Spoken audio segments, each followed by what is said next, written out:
make sure that the culture of the company that you are going into, no matter if it is large or small, fits for you. Culture is extremely important. Hello, everyone. I am so excited about season 2 of Onward and Upward with Leslie E. Royal.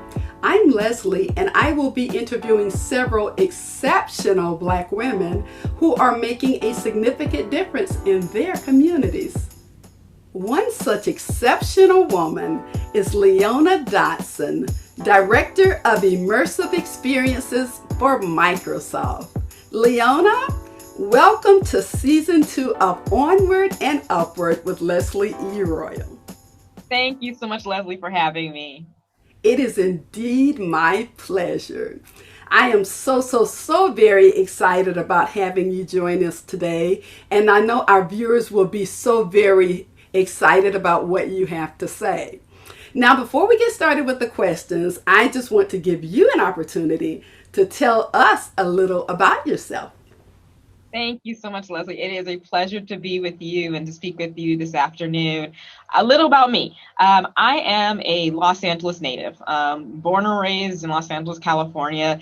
I still miss it. I miss the sunshine. I miss everything about being in LA. But after leaving for college, I went to Penn State University. I basically traded in my sandals and shorts and all of the fun sun for snow and parkas and gloves. Yes. So I ended up on the East Coast, which I absolutely loved. It was a very unique experience going to Penn State. I met some incredible people, had an incredible academic experience. Joined many different organizations and just learned more about myself during that period in time. I also, during that time, also met my husband. He was not at Penn State. He was actually at Norfolk State at that time. But my college years spent on the East Coast were monumental into becoming the person that I am today. During my collegiate years, I took an internship or a co-op with Microsoft, and I actually came out to be a finance intern. And that was my first kind of real time kind of being truly on my own, not in a college setting, not at home, but really being living on my own, working every day. And then came back to Penn State, graduated, and then decided that Microsoft was a place to be. So my then fiance and I moved to Seattle, back across the country. Yes. And we've made Seattle home since then. And it's been a very unique journey in time over the last, 17, almost 18 years here in Seattle. We had no idea we'd be here for this long, but it has brought us some very unique experiences over the years. Brought us to new relationships, new friendships that we never imagined we had, that we still continue to have today with people that have come here and left, and also learning new business skills, learning different ways in which we have chosen to navigate our careers, and also brought our son. So I also have a 2-year-old. And he has obviously changed my life in so many amazing and wonderful ways. But now I'm in a new phase in life and career. It's the working mom and wife, and also trying to still be, an active participant in my community, and also doing things that I love. So it's been an interesting journey here, and I've had lots of different roles at Microsoft since over the 17, almost 18 years. Started out in finance, and then have just gradually made my way through some other areas, but I know we'll potentially talk about a little bit more of the career elements in a little bit. But been a very unique and special journey since I've come to work here at Microsoft. So one of probably the best experiences of my life. I love it. And we all love Microsoft, so I want to hear all about it. We're ready for you to inspire the ladies and men who work in the corporate world. But before we get to Microsoft and before we get to the corporate world, how cool was it? How fun was it? How wild was it working at Comedy Central? Oh my gosh. Okay. So, oh my gosh. Okay, so I got to give you a little bit of background on Comedy Central. Okay. I was a freshman in college. Now, most freshmen in college, it's pretty hard to get internships coming because you have basically your freshman year is pretty much halfway done when you're trying to apply for internships. I applied for a bunch of internships because I was determined to get an internship coming out of my freshman year. And I applied for a bunch of people. A lot of people said, oh, you don't have enough experience. You don't have enough experience. Comedy Central said, hey, come up to New York. We'll interview you. So I went up to New York. I interviewed in there. It was basically their accounting department, small group of people. And I got a call back when I went back to school saying, hey, would you be interested in coming up for an internship this summer? Now, I was like, sure. Only thing I had to figure out was it was a stipend only internship at that time. So basically I wasn't getting paid, and I had to figure out where to live and, how to get back and forth into the city. So I have some amazing family that at that time lived in New York who were willing to let me stay with them. And I spent the entire summer after my freshman year at Comedy Central. Wild could not describe it. Basically, there were mornings I'd walk into the lobby, and in the lobby there was actually the Howard Stern show was actually filmed in this cube. Oh, in the lobby. So, like, you walk in some mornings, and he would be there doing his interview with someone. There was giant South Park characters hanging from the ceiling all over the building. But it was super interesting. I love tech, but I love the entertainment industry just as much. But I learned a lot about how to think about really the nuances of how the entertainment business actually works, the business side of it. Not necessarily yes, people see what shows up, on television. But there was so much more into the intricacies of what are the, You are, as you shared, you are a 17-year Microsoft veteran. You lead the customer experience team within the worldwide enterprise commercial business. Yes. Your professional background includes roles of Chief of Staff for Microsoft U.S. Marketing and Operations, Executive Communications, Product Management, Marketing, Corporate Financing, Accounting, Internal Audit, Investor Relations, among more. So you've done it all. Now, a few different things, yes. Now you've done it all. So I've got two questions here. The first question is, what is immersive experiences? Yes. And the second question is, what type of counsel would you give young women who are navigating their way throughout the corporate world?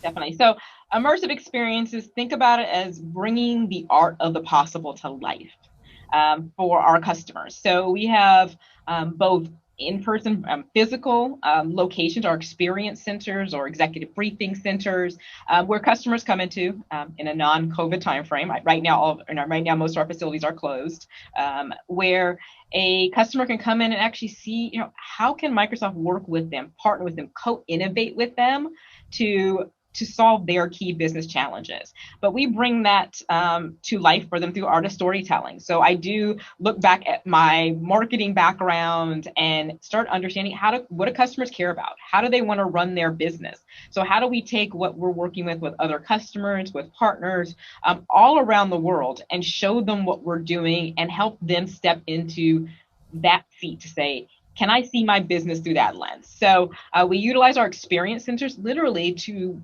put forth experiences that allow them to step into, say, a manufacturing center, or step forth into a retail establishment where they could look at, for example, how do they change in and out pricing to be applicable to, say, if you have too many jars of peanut butter in your inventory, how do you run immediate specials on things like that by just changing out some of the digital signage that you have, but it's taking into account your available inventory.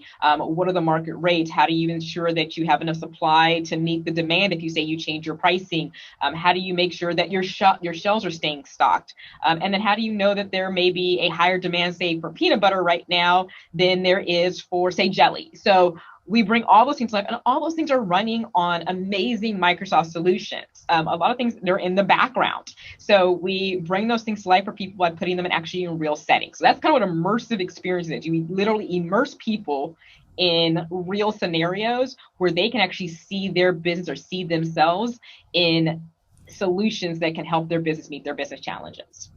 Excellent. I hear you. And key advice for someone that young women coming into corporate America. Um, there's a few things I mentioned, especially to my mentees, as they are either starting out or looking for, say, their first job. One, make sure that the culture of the company that you are going into, no matter if it is large or small, fits for you. Culture is extremely important. Don't get caught up in big names. Don't get caught up in, oh, I go work at this company, I work at that company. Yes. Work for a company where you know that you can fit in with that culture and you can be your authentic self. That is, I cannot tell you how important a culture of a company is, because it dictates everything. It dictates how your managers may engage with you. It dictates what your work environment can be. It dictates if you can really be your authentic self. And many other things as well. But understand and know the culture of the company that you're going to go work for. I love Microsoft's culture. I have been here for 17 years. I've seen its evolution. I love where we sit today, and actually I love the evolution we've moved through, especially under our CEO Satya Nadella. It is just it is beautiful to see a company go through its own transformation as we are working with other organizations as they move through their own business transformations as well. So one, culture is important. Two, your manager is important. I know a lot of people will get caught up in, oh, I'm doing X, Y, and Z job, or I'm going to work for X, Y, and Z group, and that sounds really cool. Take the time to ask your potential manager questions. Ask them their management style. Ask them what their communication style happens to be. Wow. Ask them how they bring their team together to work in a collaborative environment. You should be interviewing your manager, just your potential manager, just as they're interviewing you. I don't mean, that doesn't mean to be it's not to say to be cocky Right. or to take over an interview. Right. Know the person you're going to be working with, because your manager likely is the person that not only can help you take the path to your next steps, but they're looking for growth opportunities for you. They're the person who can help you maybe see things in yourself that maybe you can't see. So take some time to get to know the person you'll be working for. You may not always be able to get to know, say, your peers, but your manager is hugely important in your day to day. And I do find that early in career, I didn't pay as much attention to that. I paid more attention to, oh, what is that great thing I can do over there for that group that sounds really cool? Yeah. Or that could give me some great recognition over there. And I didn't spend as much time thinking about who are the people that I'm working for and how do they impact my day to day. Because you can have an awesome job and have a horrible manager. Guess what? Your job's horrible. That's right. Oh my And so goodness. I can't Wow, this emphasize is that great enough. And advice. then lastly, be authentic. Find your niche. Don't just, I know it's easy to say I'm going to take something, but if you get into a job and you really don't like it, yes, always try, give your best, take the opportunity to learn something.